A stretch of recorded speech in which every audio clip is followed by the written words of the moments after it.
नमस्कार। आज हम बात करने वाले हैं एक बहुत ही सरल लेकिन फिर भी बहुत ज़्यादा पूछा गया सवाल, डी प्रोपोर्शनेट रेशियो या एक ऐसा रेशियो जो बहुत ज़्यादा खिंच चुका है, खराब हो चुका है, रेक्टेंगुलर होने के बावजूद भी डी प्रोपोर्शनेट है। जैसे 10/100, 10/70, 10/80।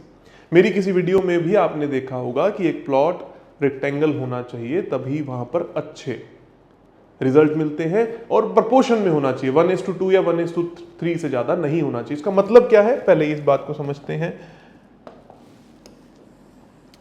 ये प्लॉट मान लीजिए 10 फीट यहां है, लेंथ है, और 20 फीट की विड्थ है या डेप्थ है घर की, तो ये ठीक है। 30 है तो भी ठीक है, या मैं यूं कहूंगा कि 40 तक भी ठीक है। इसके ऊपर जैसे जैसे बढ़ता जाएगा, बहुत ज्यादा डी प्रोपोर्शनेट है तो प्रॉब्लम है। कई बार ये विड्थ पर भी डिपेंड करता है। जैसे मान लो ये 5/20 होता या 5/25 होता तो ये ज्यादा अटपटा सा हो जाता और प्रॉब्लमेटिक होता। तो पहले तो ये देखना है कि प्रॉब्लमेटिक है, टनल टाइप का तो नहीं बन रहा, फिर आपको इस पे विचार विमर्श करना है और इसकी रेमेडीज क्या होती हैं और इसके अलग अलग सेंटर या इस पे वर्किंग करी कैसे जाती है, इसमें हम डिटेल में पढ़ेंगे। और कब एक ही घर में 2 सेंटर्स भी बन जाते हैं, हम इसके ऊपर भी आराम से चर्चा करते हैं, समझने की कोशिश कीजिएगा। तो सबसे पहले एक ऐसा प्लॉट बनाते हैं जिस प्लॉट पर बहुत ज्यादा अनइवन आपको लग रहा हो। आपने बहुत बार देखा होगा ये डी प्रोपोर्शनेट के अलग अलग मीनिंग होते हैं। वास्तुशास्त्र में हर चीज का प्रोपोर्शन बहुत ज्यादा कीमती माना जाता है, चाहे वो बिल्डिंग हो, चाहे वो आपका बेड हो, चाहे वो आपके ब्रांडिंग के लिए यूज किए गए लोगोज हों। और आपने बहुत बार मेरी बातों में भी सुना होगा कि जब हम एडवांस कोर्स की पढ़ाई करते हैं तो उसमें ये सीखते हैं कि बिल्डिंग की हाइट कितनी बड़ी है, बगल वाली बिल्डिंग की हाइट कितनी बड़ी है। तो हर चीज प्रोपोर्शन में होनी बहुत ज्यादा जरूरी है। दिशाओं के साथ साथ में हर चीज के प्रोपोर्शन को बहुत ज्यादा गुणवत्ता दी गई है। तो ये डी प्रोपोर्शन सिर्फ इसलिए कहा जा रहा है, अदरवाइज ये डी प्रोपोर्शन नहीं है, क्योंकि एक तरीके से रेक्टेंगल तो है ही, इसमें कोई कट्स नहीं है। और इन्हीं के उपायों में आपने देखा होगा, जब एक नॉर्मल सा एक्सटेंशन होता है तो उसके केस में हम लोग बार चार्ट विधि, जो कि फ्री वास्तु कोर्स में अवेलेबल है, या देवताज कोर्स के अंदर देवताज को बैलेंस करना आप लोगों को सिखाया गया बार चार्ट विधि के माध्यम से ही। ऐसे अलग अलग तरीकों से आपको यह बताया गया है कि कैसे कोई चीज एक्सटेंड हो जाती है तो उसको प्रोपोर्शन में कैसे लेकर आना चाहिए। तो सबसे पहले आपको इन्हीं बातों का, जिन बातों के बारे में मैंने बात करी, उसके लिए जरूरी होता है एक सेंटर या केंद्र बिंदु। अगर हम इस घर की बात करेंगे तो इसका सेंटर कैसे निकालेंगे? आइडियली जो लोग करेंगे वो क्या करेंगे, इनके डायगोनल्स को मैच करेंगे और इसका एक सेंटर निकाल लेंगे। क्या यह चीज सही है? हां और ना एक साथ। इस विषय में यह चीज पूर्णतः सही नहीं हो सकती। पहले आपको फर्स्ट सेंटर यहां निकालना है, फर्स्ट सेंटर आपने निकाला और उसके बाद आपने सिम्टम्स को मैच किया। सिम्टम्स क्या है? जो भी उस व्यक्ति की प्रॉब्लम्स आ रही हैं, तो सिम्टम्स को आपने मैच करने की कोशिश करी, प्रॉब्लम्स को आपने मैच करने की कोशिश करी। नए घर के विषय में सिर्फ और सिर्फ एडवांस टूल्स ही आपकी हेल्प कर सकते हैं ये बताने में क्या ये सेंटर सही है या नहीं है। अगर ये पुराना घर है तो सिम्टम्स के थ्रू आपको जाना पड़ेगा, या फिर एडवांस टूल से आपको डायरेक्ट पूछना पड़ेगा कि कौन सा सेंटर काम कर रहा है, ताकि आप उस पर वर्किंग कर सको। तो सबसे पहले आपने ये देखा कि पहला सेंटर इस तरीके से निकाला। उसके बाद सेकंड टाइम हम आए तो कौन सा सेंटर यहां पर काम कर सकता है? जितनी इस प्लॉट की विड्थ है, मान लो ये है 10 फीट, और यूं इसकी जो डेप्थ है या लेंथ है उसको हम कहते हैं 100 फीट, तो ये बहुत ज्यादा हो गया। तो आपने क्या देखना है, इस घर का जो सेंटर पहले निकला था उसके आसपास एक 10/10 का बॉक्स बना लेना है, या 10/20 का एक बॉक्स बना लेना है। अप्रोक्सीमेटली जो रेशियोज सही होते हैं, प्रोपोर्शनेट होते हैं, और उसके इर्द गिर्द एक ग्रिड लगाकर चेक करना है कि क्या यहां पर कोई दोष तो नहीं है। सिर्फ उतने एरिया में आपको चेक करना है कि वास्तु काम कर रहा है कि नहीं कर रहा। ध्यान से समझना, पहला सेंटर नॉर्मल वाला, दूसरा सेंटर विड्थ के अकॉर्डिंगली या लेंथ के अकॉर्डिंगली आपने बिल्कुल सेंटर में जाकर लगाया, वहां पर आपने सिम्टम्स को मैच करने की कोशिश करी। अलग अलग पेपर्स पर आपको ये सब कुछ मार्किंग करनी ही करनी है। नंबर 3, उसके बाद में आपने ये देखा कि अगर एंट्रेंस आ रही है, मान लीजिए यहां पर एंट्रेंस आ रही है, तो एंट्रेंस हो सकता है कि आपकी फेसिंग दूसरी तरफ हो, मतलब 100 फीट वाली लाइन में आपकी फेसिंग है और हो सकता है कि 10 फीट वाली लाइन में आपकी फेसिंग है, इससे मैटर नहीं करता।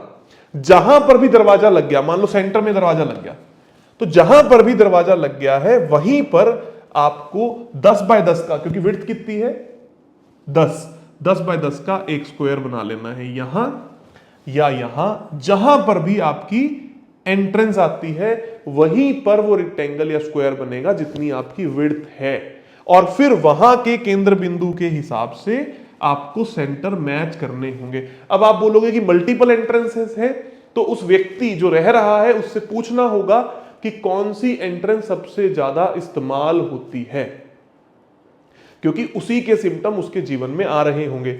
सबसे पहले नॉर्मल सेंटर, फिर केंद्र से मिलाया हुआ सेंटर यानी सेंटर से मिलाया हुआ सेंटर, फिर नंबर 3 आपने एंट्रेंस से या प्रवेश द्वार से मिलाया हुआ केंद्र या एंट्रेंस से मिलाया हुआ सेंटर पे आपने बात को समझा, वहां आपने सिम्टम्स को मैच किया। चौथे नंबर पर आती है किचन। जहां पर भी आपके घर में किचन है, मान लीजिए यहां आपने किचन बना रखी है, तो किचन के इर्द गिर्द जितनी विड्थ ऑफ द हाउस है, जो भी आपकी विड्थ है, जो कम वाली होती है, ज्यादा वाली को विड्थ नहीं मानेंगे, उसको लेंथ मान लीजिए, जो कम वाली है विड्थ उतने को आपने लेना है। चाहे घर उल्टा बना हुआ है, मतलब 10 बाय 100 इस तरीके से है, 10 बाय 100 इस तरीके से है, विड्थ हमेशा कम वाली को लेंगे। तो 10 बाय 10 का स्क्वायर आपने यहां बना लिया किचन के पास। और last but not the least, जहां पर आपका है मास्टर बेडरूम। तो मैंने आपको क्या क्या चीजें बताई, master bedroom, kitchen, entrance, normal centre,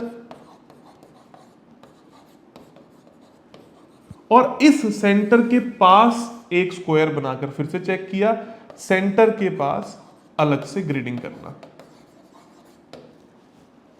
5 तरीके से आपने सेंटर निकालने हैं और उसके बाद उनके सिम्टम्स को मैच करना है और फिर जाकर कहीं उपायों की तरफ बढ़ना है। अब मैं उपायों की तरफ आ रहा हूं कि इसमें उपाय क्या क्या होंगे, कैसे होंगे, लेकिन पहले 5 तरीके के सेंटर निकाले, फिर उसी के ऊपर देवता मार्किंग हुई, उसी के ऊपर न्यूमरोग्रिड मार्किंग हुई, उसके ऊपर एस्ट्रोग्रिड मार्किंग हुई, उसी के ऊपर आपने एडवांस टूल्स की बात करी। और अगर आप एडवांस कोर्स के पार्टिसिपेंट हैं तो आप इनमें से किसी को भी चूज करके स्कैन करके अपने हाथों से या टूल से पूछ सकते हैं कि विच सेंटर इज वर्किंग, और फिर उसी को आपने सिम्टम से मैच कर लेना है। इतना आपने किया।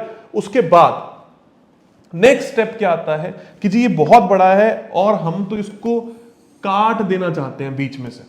बहुत सारे लोगों का ये प्रश्न है, इवन कई लोग तो बिना सोचे समझे इसको काट देते हैं। बहुत बड़ी गलती करने वाले हो यहां पर। सबसे पहली चीज, कोई भी घर सेंटर से नहीं काटा जा सकता। सेंटर क्या है, ब्रह्म स्थान है, सेंटर से काटा जा ही नहीं सकता, उसके थोड़ा सा आगे या थोड़ा सा पीछे।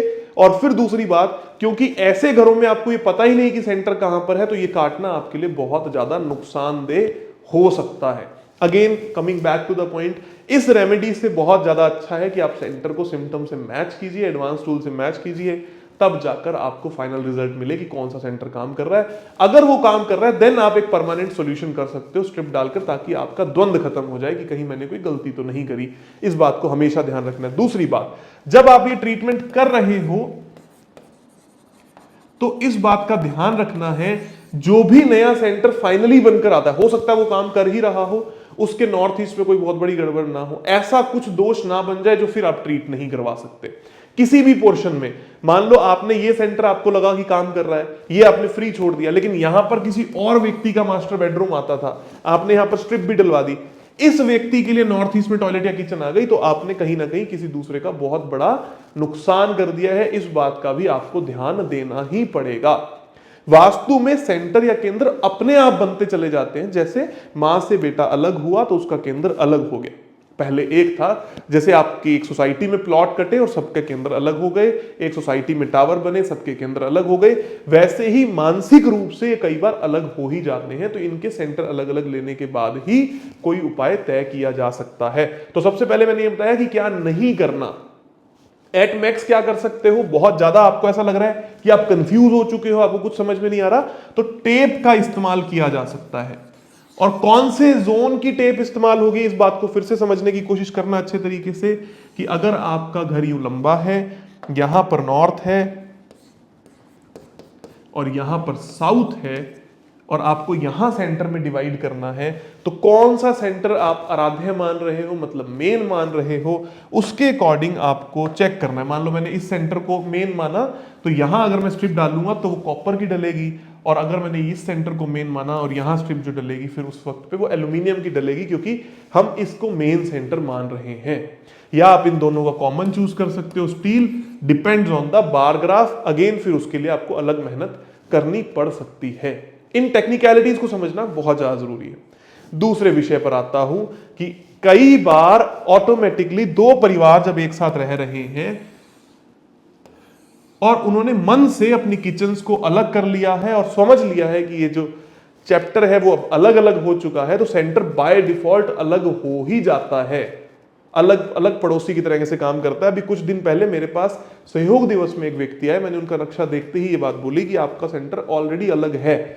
क्यों अलग है? क्योंकि एक दुकान पे दो तरीके के बिजनेस हो रहे हैं और दोनों भाई अलग अलग काम करते हैं, तो उनका सेंटर अलग है। जैसे आप चांदनी चौक में एक दुकान में गए तो आपने देखा होगा खूब सारी दुकानें अंदर और खुली हुई हैं, तो सबके सेंटर अलग अलग हैं, स्वाभाविक है। वैसे ही उनके सेंटर भी अलग अलग हो गए थे। ये सेंस आपको तब डेवलप होगा जब आप अच्छे तरीके की मैप्स बनवाओगे, अच्छे तरीके से वर्किंग करोगे। तो सबसे पहले मैप बनाने जरूरी है, सही तरीके से मैप बनाने जरूरी है, सही तरीके से सिम्टम आने जरूरी है, फिर जाके उनका ट्रीटमेंट करना जरूरी है। गलत करने से बचो। 99% लोग यहाँ पर सेंटर पे ही मात खा जाते हैं, गलत काम करते हैं और फिर उनको रिजल्ट नहीं मिलते, स्पेशली इस तरीके के पेचीदा केसेस में। दिखने में बहुत सिंपल है लेकिन ये सिंपल होते नहीं, इसलिए हर चीज को अच्छे तरीके से समझो फिर आगे बढ़ो, ताकि आपको कभी कोई समस्या ना आए। और इन सभी के उपाय भी तभी करो जब आपको सारी चीजें आती हैं। अब आती है लास्ट बात, नया घर बनने की। जब आप ऐसे किसी केस में नया घर बना रहे हो, सारे सेंटर्स की पॉसिबल ग्रिड लगाई, सब में कुछ ना कुछ कॉमन कर दिया, जैसे कि किसी से भी कोई प्रॉब्लम ना आए। सभी से एंट्रेंस पॉजिटिव निकले, सभी से किचन पॉजिटिव निकले, सभी से बेडरूम्स पॉजिटिव निकले। और मोस्ट इंटरेस्टिंगली, अगर आप एडवांस कोर्स जानते हो, उसके टूल्स जानते हो, आप स्वर विज्ञान जानते हो, ask your intent, ask your tools कि इनमें से सबसे ज्यादा सेंटर कौन सा काम कर रहा है। अदरवाइज किसी का घर इस तरीके के नक्शे पे प्लान कभी मत कीजिए। आप सभी का बहुत बहुत धन्यवाद, आभार, खूब सारा प्यार।